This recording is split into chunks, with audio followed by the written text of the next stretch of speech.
Hi, welcome to another episode of 5 Things. Today we're going to do the 5 things of the Theodore Roosevelt house in Sagamore. Is it Sagamore? Sagamore. Sagamore. Sagamore Hill, Long Island. Sagamore Hill, Long Island on Oyster Bay.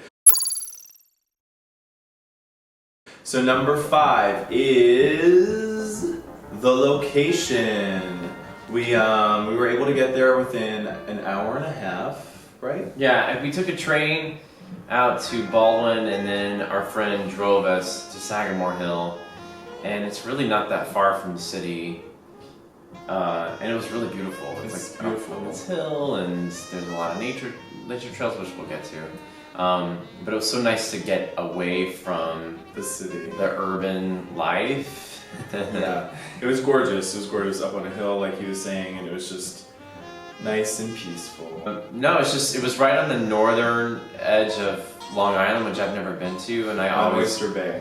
Yeah, I always just associate that with, The Great Gatsby, so I was excited to see some of the houses and stuff, and as you're driving up, you see all these amazing mansions. Expensive. And beautiful homes. And apparently these people spend thousands of dollars a year on taxes. Yeah. Alone.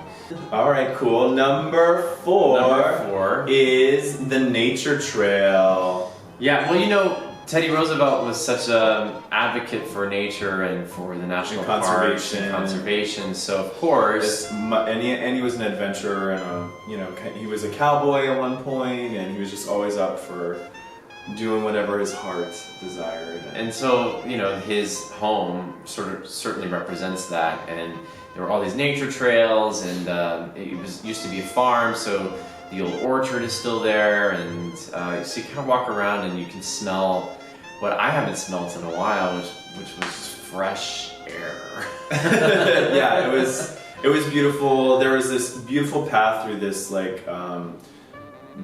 wheat field, but was it wheat? I don't know. Just overgrown grass, and it was really beautiful. And there was a museum there also, and then we went to the beach in Oyster Bay, which was gorgeous, and there was, it was just awesome, and it felt like you were just so far away from everything. It was cool because we were there for 4th of July, and they had Rough Riders there. The Rough Riders that were part of his developing the West. And they had these people sort of recreating what it was like to be a Rough Rider. No, they were actually the real Rough Riders. They were the real thing. And they had horses, and they were walking around on the horses. It was really cool. It felt like we traveled back in time. Yeah. All right, number 3. Teddy Roosevelt himself was there the day we were there. We showed up, we got to the front porch, and he was there about to make a speech, and it was pretty amazing. It was really cool, actually, because as you walked up to the house, on the porch of the house, which was huge, they had a big band playing, and they were playing, patriotic songs.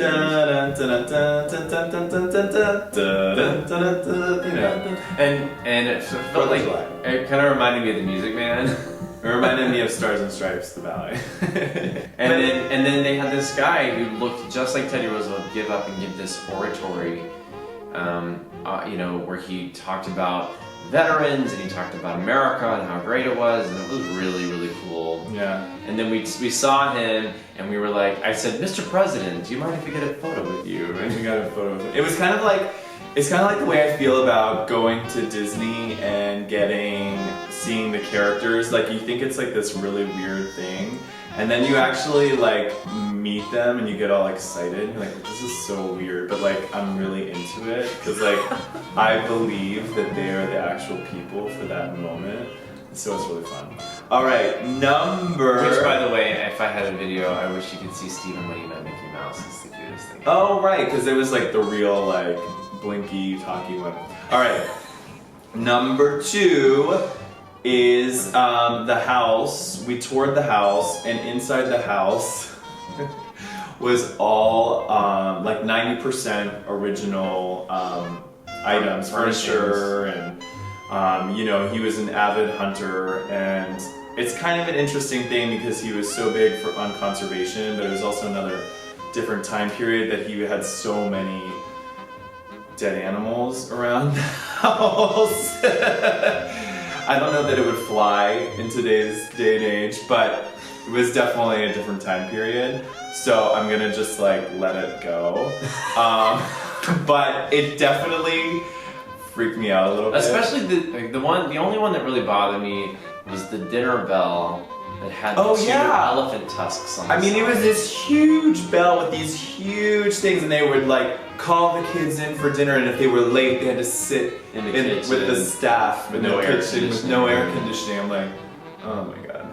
So, but you know, it was still beautiful. The house was in an amazing shape. And all of that taxidermy stuff has all been well kept. So yeah, I mean, they had like polar bear skin. They had, I mean, any kind of cat, like huge, like I guess there were some moose. Like, I mean, there were huge deer heads. Anyways, it was like out of control. But the other thing that was cool was all of his books were still there. Oh, right. So he apparently read like 2 or 3 books a day. Yeah. And so they were just lining the walls, and some amazing paintings. And then, but my favorite room is that big living room. The big living room was like this, like huge room with a really high ceiling, and everything was wood paneling, but like beautiful. And I guess that's where all of the kids would be, and I don't know, it was a beautiful house. Yeah, that was really cool, and it was free on the 4th of July. So number one was being there on the 4th of July. Being there on the 4th of July and celebrating our nation's birthday. And it felt very patriotic to sort of be honoring who I think might be one of my favorite presidents, and honoring the country, and also being like not that far out of the city, but hearing that music, hearing him speak. They had a choir singing at one point. And then also getting to walk down to the beach. Yeah, it was just great. It was like a really great way to spend your 4th of July or any summer day. And I felt the feeling inside was like, God, I feel so 4th of July. Yeah, and whether or not I think whether or not you're in New York or wherever you are, if you look up where a national park is. Yeah, I'm sure there's one really close to you. Go. Oh, and he's the president that started the national parks, and it's the 100th anniversary of the national parks. So I'm sure that there's one really close to you, and you should look it up. And they did have a cute gift shop, and I was being hard sold on some things that I kind of wanted to buy, and he stopped me from buying. Somebody was trying to sell him a passport to the national parks, which is really a really fun thing. She was really pushing it, and I was like, all right, we're not here to buy things. Expensive. No, but yeah, but then I also wanted a Sagamore Hill coffee mug, but I didn't get it. So it was a great way to spend our 4th of July. We felt really patriotic and proud to be American, and just the national parks are such a cool thing, and it's a great way to spend the day. Honestly, I think that if no matter where you are, there's going to be a national park, some sort of national park monument or some sort of historical home near you. Go, visit, donate, help keep this system alive, because I think it's such a wonderful thing when we live in a city like this, where every 10 seconds you see another building being torn down, or you hear about something else being, some glass monstrosity being built up. The national parks is something that's going to help keep a lot of our history alive. And keep the human spirit alive as well. I think that going to a place like that is important for just us to feel better about who we are and what we've accomplished. So, what national parks have you been to? Leave it in the comments section below. Make sure you give us a thumbs up and subscribe to our channel. We'll see you next time. Bye. Bye.